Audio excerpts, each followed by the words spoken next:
မာလုသူကျန်းချမ်းကကျန်းစစ်ကိုမြင်တော့လှလုံးနဲ့ကိုယ့်ရုပ်ကိုပြစ်တင်ဆိုပြီးယောက်ျားအလိုလိုက်အကြိုက်ဆောင်ဖို့ဆုံးဖြတ်လိုက်ပါတယ်။တကောင်ရန်ရောက်တော့သူတို့ကရင်နာကိုရှောင်းချင်းကြီးကကတ်လာပါတယ်။ဒီစကားရဲ့ဆာမှာနန်းဦးနဲ့တာကျူးကနှစ်နိုင်ငံစစ်ဖြစ်နေပါတယ်။အဲ့ကာလမှာကျန်းစစ်ဆိုတဲ့ကောင်မလေးကတည်ပြီးတော့အနာဂတ်ကနေပြန်ရောက်လာပါတယ်။အနာဂတ်ကနေပြန်လာတဲ့ဆိုကလေးကဘွားကလွယ်ကူမနေပါဘူး။ကြီးမားတဲ့တောင်းတွေပါလာပါတယ်။ကျန်းစစ်နိုးလာတော့သူ့ကိုမြားနဲ့ပြစ်တတ်တဲ့ရွှေရှိဆိုတဲ့လူနဲ့တွေ့ပါတယ်။မြင်တာနဲ့ဘာလို့တတ်တာလဲဆိုပြီးပါးရိုက်လိုက်ပါတယ်။ရွှေရှိကကြောင်သွားပါတယ်။မြစ်ထက်စင်မီကလာတာကိုဘာလို့ပါးရိုက်တာလဲပြောလိုက်မှကျန်းစစ်အံ့ဩသွားပါတယ်။အဲကြမှာလွန်ခဲ့တဲ့10နှစ်ကိုပြန်အောင်သွားမှန်းသိတာပါ။ကျန်းစစ်လည်းအိမ်ကိုမြန်သွားပါတယ်။နာဂတ်မှာသူ့အဖေနဲ့အကူကတည်သွားပါပြီ။အဖေနဲ့အကူရှိသေးလားဆိုပြီးအိမ်ကိုသွားကြည့်ပါတယ်။ကျန်းစစ်ရဲ့နောက်ကျောမှာနန်းဦးရဲ့အမှတ်သားမိတော့တင်ဂီတာလေးကိုရွှေရှိကတွေ့သွားပါတယ်။ကျန်းစစ်ကိုနန်းဦးကလွတ်လိုက်တဲ့တချိုးလို့ရွှေရှိကထင်နေတာပါ။ရွှေရှိကတော့သူ့စီကံကိုကျန်းစစ်ရဲ့နောက်ကျောင်းစုံစမ်းဖို့ပြောလိုက်ပါတယ်။နန်းဦးမှလည်းအဆိုတစ်ခုရှိပါတယ်။မိတော့တင်ဂီတာနဲ့သူတော်စင်မပေါ်လာရင်တာကျိုးကိုသိမ့်မှန်နိုင်မယ်။နန်းဦးကြီးဝါတိုးတက်မဲဆိုတဲ့ရှစ်ပြအဟောနမိတ်ရှိပါတယ်။ကျန်းစစ်အိမ်ရောက်တော့ဇာပနအပြင်စင်တွေကိုမြင်သွားပါတယ်။ထိတ်ထိတ်လန့်လန့်နဲ့အိမ်ထဲကိုဝင်သွားလိုက်တော့မှခကြီးတိုင်မှာသူ့ရဲ့နာမည်ဖြစ်နေပါတယ်။အဲကြမှာအဖေနဲ့အကူမဟုတ်ဘူးဆိုပြီးစိတ်ချလက်ချနေနိုင်သွားတာပါ။သူ့လေးမိန်းမကအားရဝမ်းသာနဲ့ဇာပနာပွဲကိုပြင်ဆင်နေပါတယ်။ကျန်းစစ်တို့သားဖသုံးနဲ့မတည့်ပါဘူး။ခေါ်တန်ကြလို့နောက်လဲကြည့်လိုက်တော့ကျန်းစစ်ကိုမြင်ပြီးလန့်သွားပါတယ်။အဲကြမှာဘာမှမဖြစ်တာဝမ်းသာတယ်ဆိုပြီးဟန်ဆောင်ပန်းဆောင်နှုတ်ဆက်နေတာပါ။အနာဂတ်ကနေပြန်လာတဲ့လူဆိုတော့သူတို့ပေါ်နှိပ်စက်ခဲ့တာတွေကိုပြန်မြင်အောင်ပြီးစိတ်မထိန်နိုင်ပါဘူး။အတော်လုံးတဲ့လူကိုပါးရိုက်လိုက်ပါတယ်။သူနဲ့ဝေးဝေးနေဘူးလဲသတိပေးလိုက်ပါတယ်။အစီကံကိုခေါ်ပြီးအဖေနဲ့အကိုစီလိုက်သွားပါတယ်။အဖေနဲ့အကိုလှုပ်သူကမြစ်ထဲမှာသူ့ရဲ့အလောင်းကိုလိုက်ရှာနေတာပါ။ကျန်းစစ်ကိုမြင်သွားတော့အော်သွားကဝမ်းသာသွားကြပါတယ်။မိသားစုတွေစုံတော့အကိုလှုပ်တဲ့လူကိုမြင်နာမသွားဘူး။အဖေကိုလည်းအရာရှိပြန်မလို့ဘူးမှားပါတယ်။အနာဂတ်ကနေပြန်လာတာဆိုတော့သူ့မိသားစုရဲ့အဖြစ်ဆိုးကိုကြိုသိနေလို့ပါ။ကျန်းစစ်ကမျိုးစားမင်းအရဲ့သားကြည့်ချုံကြီးကိုလက်မထက်နိုင်ကြောင်းသူ့အတော်နဲ့အဖေကိုပြောလိုက်ပါတယ်။ချစ်သူနဲ့ရှိန်တွေ့တာမြင်သွားလို့သူ့ကိုဒရာဘွားနဲ့တွန်းချလိုက်တယ်ဆိုတာကိုလည်းအဖေနဲ့အတော်ကိုပြောပြလိုက်ပါတယ်။အတော်လုံးတဲ့လူကကြည့်ချုံကြီးအိမ်ကပို့လိုက်တဲ့လက်ဖွဲ့တွေကိုသဘောကျလို့ကျန်းစစ်ကိုအတင်းလက်ထပ်ခိုင်းနေတာပါ။ကျန်းစစ်ရဲ့အဖေကသမီးလိုကြလက်ထပ်ပွဲကိုဖျက်သိမ်းခိုင်းလိုက်ပါတယ်။ဒီလိုနဲ့မိသားစုနဲ့အတူထမင်းလက်ဆောင်စားရတဲ့အခါတည်သွားတဲ့လူတွေကိုအခုလိုပြန်မြင်ရတဲ့ပျော်ရွှင်မှုကြည်နူးမှုငင်းကြခုန်ကြတဲ့မြင်ကွင်းလေးကိုကျန်းစစ်ဝမ်းသာမဆုံးဖြစ်နေပါတယ်။ဒီနေ့မှာတော့မျိုးဆောင်တက်မှုရွေးချယ်ပွဲမှာကျန်းစစ်ရဲ့အကိုကျန်းကျန်းကဝင်ပြိုင်ပါတယ်။နိုင်တဲ့လူကောင်မျိုးဆောင်တက်မှုလုပ်ရမှာပါ။ကျန်းကျန်းကပြိုင်ဘက်ကိုခြုံပြီးအသက်ခံရကနေမှရွေရှိကဝင်ကယ်လိုက်ပါတယ်။ရွေရှိလည်းတစ်ဖက်လူကိုအနိုင်ယူပြီးမျိုးဆောင်တက်မှုနေရာကိုသိမ့်ပိုက်လိုက်ပါတယ်။တကယ်တော့ရွေရှိကဘင်းသားတော့ရှေးရန်စစ်သူကြီးတယောက်ပါ။လူတသူရဲ့လှုပ်ကြံခြင်းကြောင့်အငယ်လေးကလေးကမိဘတွေနဲ့ခွဲနေရတာပါ။နန်းဦးရဲ့တချိုတွေကိုလိုက်ရှာရင်မျိုးတော်ကိုတိတ်တဆိတ်ပြန်လာတာပါ။အခုလဲကျန်းစစ်ကိုစုံစမ်းဖို့သူ့ကိုယ်စီချင်းကပ်နေပါတယ်။ကျန်းစစ်ကိုနန်းဦးရဲ့တချိုနန်းဦးရဲ့သူတော်စင်မလို့ထင်နေတာပါ။ကျန်းစစ်ကရွှေရှိနဲ့သူ့ရဲ့အနာဂတ်ကိုကြိုသိနေတဲ့လူဆိုတော့အခုကလေးကပြောင်းလဲဖို့ကြိုးစားနေပါတယ်။အခုဖြစ်သူကျန်းကိုလည်းရွှေရှိနဲ့မပေါင်းဘူးပြောလိုက်ပါသေးတယ်။ရွှေရှိကကျန်းစစ်တို့မိသားစုနဲ့ဘေးချင်းကအိမ်တစ်ခုကိုဝယ်လိုက်ပါတယ်။ကျန်းစစ်ကသူတို့နဲ့အိမ်ကြီးချင်းဖြစ်သွားလို့ဝမ်းသာနေပါတယ်။ကျန်းစစ်ကတော့သဘောမကျပါဘူး။ဒါပေမဲ့ခွေးကလေးကိုမြင်တော့သူနဲ့ရွှေရှိရဲ့ပျော်ရွှင်စရာအချိန်လေးတွေကိုပြန်သတိရသွားပါတယ်။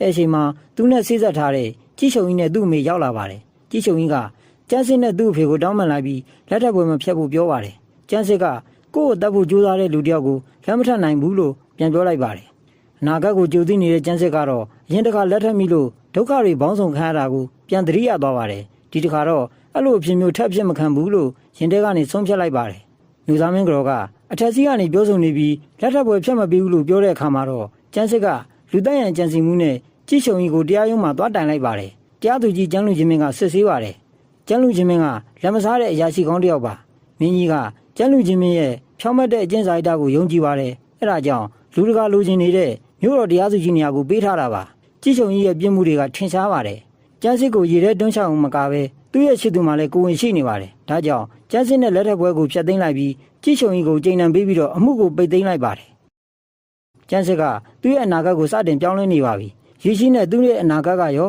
ာပြောင်းလဲနိုင်မလားဆိုတာဆက်လက်ကြည့်ရှုရမှာပါ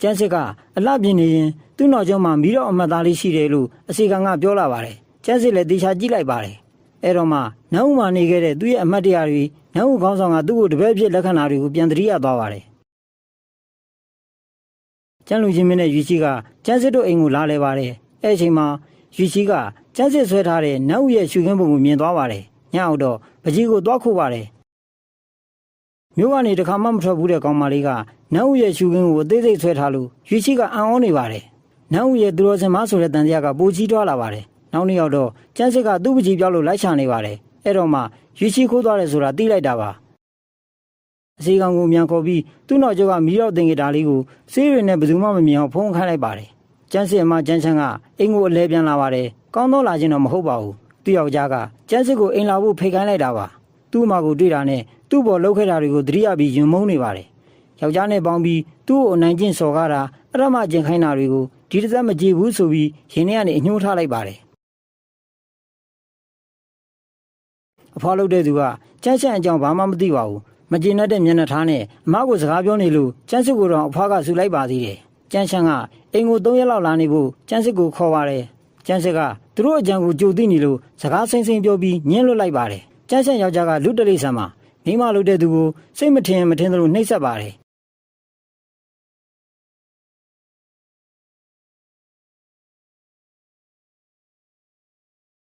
်သူမျက်စိကြတဲ့မိန်းကလေးတွေကိုလည်းဖမ်းလာပြီးအရမကျင်နှိပ်စက်လို့အားရသွားရင်တတ်ပစ်တာပါမြို့ထဲမှာရှိတဲ့လူတွေကသိပေမဲ့မျိုးသားမင်းအာဏာကိုကြောက်တော့မတိုင်ရဲပါဘူးနာဂတ်ကပြန်လာတဲ့ကျန်းစက်ကချောင်းချင်းကြီးရဲ့မကောင်းတဲ့လွယ်တွေကိုသိပါတယ်လူယုံမာတွေကိုအပြစ်ပေးမယ်ဆိုပြီးမျိုးသားမင်းအိမ်ကိုသွားဖို့ဆုံးဖြတ်လိုက်ပါတယ်စိတ်ကအားတင်းထားပေမဲ့ငရဲကန်တမျှရက်ဆက်တဲ့နေရာဆိုတော့ကျန်းစက်ကလန့်နေပါတယ်ကျန်းချမ်းကအိမ်ကိုလာလေတဲ့သူ့ညီမတွေကိုထွက်ကြွပါတယ်ခဏနေတော့သူ့ယောက်ျားပြန်လာပြီးညီမတွေကိုမျက်စိတထုံကြည့်ပြီးရသာခံလိုက်ပါတယ်ရွှေရှိကလည်းနန်းဦးရဲ့တချို့ကိစ္စစုံစမ်းဖို့ဆိုပြီးမြို့တော်မှာဆက်နေလိုက်ပါတယ်မြို့တော်မှာလူပြောက်တာတွေများလို့လောင်းငယ်သားခေါ်ပြီးစုံစမ်းပါတယ်အားလုံးရဲ့ထွက်ဆိုချက်ကမျိုးသားမင်းရဲ့သားချောင်းချင်းစီကိုဥတည်နေပါတယ်အမားလို့သူကျန်းချမ်းကကျန်းစစ်ကိုမြင်တော့လှလုံးနဲ့ကိုယ့်ရုပ်ကိုပြစ်တင်ဆိုပြီးယောက်ျားအလိုလိုက်အကြိုက်ဆောင်ဖို့ဆုံးဖြတ်လိုက်ပါတယ်ညရောက်တော့ချောင်းချင်းကြီးလာမယ်ဆိုတာကျန်းစစ်ကကြိုသိနေတော့စိတ်ကိုပြင်ဆင်ပြီးအားတင်းထားပါတယ်ခဏနေတော့သူ့မတယောက်ရောက်လာပြီးအတူအိတ်ရှင်လို့ပြောလာပါတယ်တကောင်ရံရောက်တော့သူတို့ကရင်နာကိုချောင်းချင်းကြီးကကတ်လာပါတယ်လိုက်ကဖွင့်ပြီးကြည့်လိုက်တော့စိတ်ပြတ်သွားပါတယ်နှစ်ယောက်ဖြစ်နေလို့ပါအမားလုပ်တဲ့သူကလက်အော်လိုက်တော့ထွက်ပြေးသွားပါတယ်အမားဖြစ်သူကခဲဝေရဲ့အကြည့်တွေကိုရိပ်မိလို့ကျန်းစစ်နဲ့လာအိပ်ပေးတာပါကျန်းစစ်ကအမားကိုဆက်အိတ်ခိုင်းပြီးနေခင်းကအပုပ်နဲ့ရတဲ့ပန်းကင်းထဲကိုသွားပါတယ်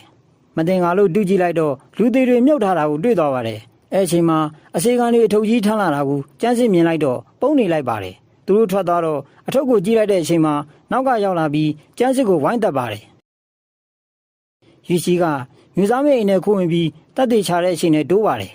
ကျန်းစစ်ကိုလူသက်သမားတွေစီကနေကယ်လိုက်ပြီးသူနဲ့ပြန်လိုက်ဖို့ခေါ်ပါတယ်ကျန်းစစ်ကအမားနဲ့ညီမပါသေးလို့ပြန်မလိုက်ဘူးလို့ပြောလိုက်ပါတယ်မနှက်ကြရင်ကျန်းလူချင်းမင်းကိုခေါ်ပြီးချောင်းချင်းကြီးကိုလာဖမ်းမှာလို့ပြောလိုက်ပါတယ်ရွှေရှိကကျန်းလူချင်းမင်းကိုပျောက်နေတဲ့မိန်းကလေးတွေနဲ့ပတ်သက်ပြီးရှင်းပြနေချိန်မှာမျိုးသားမင်းတချို့ကခိုးနာထောင်နေပါတယ်ကျန်းစစ်လည်းအစေခံကူညီနဲ့အိမ်ထဲမှာတပ်တွေလိုက်ချနေပါတယ်အဆောင်လျှောက်တွေနဲ့ကာကွယ်ထားတဲ့အိမ်ထဲကိုဝင်သွားလိုက်တော့ကြောက်စရာကောင်းတဲ့လူသက်ပစ္စည်းတွေနဲ့လောင်ရင်ထဲမှာဒဏ်ရာတွေနဲ့ပိတ်ခံထားရတဲ့မိန်းကလေးတယောက်ကိုတွေ့သွားပါတယ်အဲ့အချိန်မှာရီရှိတို့ရောက်လာတော့မျိုးသားမင်းကဘာကိစ္စနဲ့လာတာလဲဆိုပြီးတကားဝမှာတားထားလိုက်ပါတယ်တကယ်တော့အလောင်းတွေကိုဖျောက်လို့ရအောင်အချိန်ဆွဲထားတာပါကျန်းလူချင်းမင်းကပျောက်ဆုံးနေတဲ့မိန်းကလေးတွေရဲ့သတင်းရလို့လာရှာတာလို့ပြောလိုက်ပါတယ်တရားရုံးကလူတွေဝင်ရှာချိန်မှာဘာမှမရှိတော့ပါဘူးတစ်တာတစ်လုံးနဲ့စာဝတ်အဆုပ်တွေပဲတွေ့ပါတယ်လောင်ရင်ထဲမှာအပိတ်ခံထားတဲ့မိန်းကလေးကကျန်းစစ်အကူကြီးနဲ့ထွက်ပြေးသွားပါတယ်ရွှေရှိကလက်မလျှော့ပဲခွေးကိုအနံ့ခံခိုင်းပြီးခြာခိုင်းတဲ့အချိန်မှာမျိုးသားမင်းကကြောက်လန့်ပြီးတော့သူ့အာဏာကိုပြလိုက်ပါတယ်သူ့လိုရက်ကိုဂယုမဆိုင်ပဲခွေးကိုလွတ်လိုက်တဲ့အချိန်မှာချောင်းချင်းကြီးကကြောက်လန့်ပြီးစတိုက်ခိုက်ပါတယ်မျက်စိလင်နားလင်နဲ့ရွှေရှိလဲကျန်းလူချင်းမင်းကိုကာကွယ်ပေးပြီးချောင်းချင်းကြီးကိုဖမ်းထားလိုက်ပါတယ်ခွေးကအနံ့ခံလိုက်တဲ့အချိန်မှာရေတွင်းထဲမှာပိတ်ထားတဲ့လူသေးအလောင်းတွေကိုတွေ့သွားပါတယ်ပျောက်ဆုံးနေတဲ့မိန်းကလေးတွေရဲ့အလောင်းမှာကျိုတင်ပြင်ဆင်ထားတဲ့ချောင်းချင်းကြီးကအလောင်းတွေကိုသူ့အစီကံတက်တာဆိုပြီးလွှဲချပါတယ်အစီကံလည်းသူ့တခင်ကိုကြောက်တာကြောင့်သူလှုပ်တာဆိုပြီးဝန်ခံလိုက်ပါတယ် မျိုးသားမင်းကနောင်ကြရင်အလိမ်ပေါ်မှာစိုးရင်လို့အစီကံကိုနေရာမှာတင်တပ်ပစ်လိုက်ပါတယ်တပ်သေးတွေရှိပေမဲ့ကြောက်ချခံရပြီးကျန်းလူချင်းမင်းတို့ဘာမှမတတ်နိုင်ပဲပြန်လာခဲ့ရပါတယ်ချောင်းချင်းကြီးကစိတ်မကြည်လို့သူမိမကျန်းချန်ကိုထပ်ရိုက်ပါတယ်မိမလှုပ်တဲ့သူကမခံနိုင်တော့အမေအိမ်ကိုပြန်ပြေးပါတယ်အဖွားလှုပ်တဲ့သူကမျိုးသားမင်းအာနာကိုကြောက်လို့အတင်းပြန်လွတ်ပါတယ်ကျန်းချန်ကသူ့ရိုက်ခံရတဲ့ဒဏ်ရာတွေကိုအဖွားနဲ့အမေကိုပြလိုက်ပြီးဒီမှာပေးနေဖို့အတနာခံပါတယ်အမေလှုပ်သူကငိုယိုပြီးကိုပါးကိုရိုက်ခါလက်ထပ်ပေးမိတာနောင်တရတယ်လို့သူသမီးကိုပြောပြနေပါတယ်လူယုံမှာချောင်းချင်းကြီးကမင်းကလေးတွေကိုတတ်တဲ့အစီကံရဲ့နောက်ွယ်မှာကြိုးကင်နေသူရှိတယ်သူမိမကျန်းချမ်းလို့ရုံးတော်မှာတိုင်လိုက်ပါတယ်ကျန်းလူချင်းမင်းကမဟုံမှန်းသိပေမဲ့လည်းတိုင်တဲ့သူရှိလို့အမှုကိုလက်ခံလိုက်ရပါတယ်ရုံးတော်ကကျန်းချမ်းကိုဖမ်းလာပြီးစစ်ဆေးပါတယ်ချောင်းချင်းကြီးကကျန်းချမ်းကိုပဲကြောက်ချပါတယ်အပြောချခြင်းလို့ရုံးတော်ကိုသွားပေမဲ့မမျော်လင့်တဲ့သူရောက်လာပါတယ်လောင်ရင်ထဲမှာအပိတ်ခံထားရတဲ့မင်းကလေးကပြန်လာပြီးချောင်းချင်းကြီးတတ်တာလို့တတ်သိလိုက်ပေးလိုက်ပါတယ်ဒဏ်ရာတွေပြပြီးလူသက်လက်နက်ကိုကပြောပြလိုက်ပါတယ်ချောင်းချင်းကြီးကအဲ့မင်းကလေးကိုတရားရုံးထဲမှာပဲတတ်ဖို့လုပ်ပါတယ်ရွှေရှိရောက်လာပြီးတိုက်ခိုက်ပါတယ်မြားနဲ့ပြစ်လိုက်တဲ့အချိန်မှာရွှေရှိကိုမြားမှန်သွားပါတယ်ကျန်းစစ်ကတော့အနာဂတ်ယောက်ျားလောင်းကိုပြုစုပေးနေရပါပြီပြုစုနေရင်ကြေကွဲစရာအမတ်တရားတချို့ကိုပြန်သတိရသွားပါတယ်မင်းသမီးကြီးကသူ့သမီးအတွက်ကျန်းစစ်ကိုကွာချင်းစာရေးခိုင်းပြီးကြောက်ထဲခုံချခိုင်းလိုက်ပါတယ်မလို့ရင်သူ့ယောက်ျားကိုတတ်ပစ်မယ်လို့ချင်းချောက်ပါတယ်ကျန်းစစ်လည်းရွှေရှိကိုကဲနေခြင်းလို့ကွာချင်းစာရေးပြီးကြောက်ထဲခုံချသွားပါတယ်မသေးပဲနောက်ဦးရဲ့လူတွေကဲတင်ခြင်းကိုခံလိုက်ရတာကိုသတိရသွားပြန်ပါတယ်အနာဂတ်ကိုကြိုသိနေတဲ့ကျန်းစစ်ကဘလို့ပြင်ရမလဲပြင်လို့ရပါမလားဆိုပြီးစိုးရိမ်နေပါတယ်မျိုးသားမင်းကတက်သေးလိုက်တဲ့မင်းကလေးကိုလှုပ်ကြံခိုင်းလိုက်ပါတယ်လူသက်သမားကြာချုပ်ပြီးရွှေရှိရဲ့လူတွေလက်ထက်မှာမိသွားပါတယ်နောက်နေ့မှလည်းကျန်းစစ်ကရွှေရှိရဲ့အတွက်ဆွပြုတ်လာပို့ပါတယ်ဒီတစ်ခါတော့သူ့ယောက်ျားနဲ့အနာဂတ်မှာတွေ့ခဲ့ရတဲ့ကြည်နူးစရာအမှတ်တရလေးတွေပါကျန်းစစ်ရဲ့ပျော်ရွှင်စရာအချိန်လေးနဲ့အလိုချင်ဆုံးဆန္ဒလေးတစ်ခုဆိုရင်လည်းမှားမယ်မထင်ပါဘူး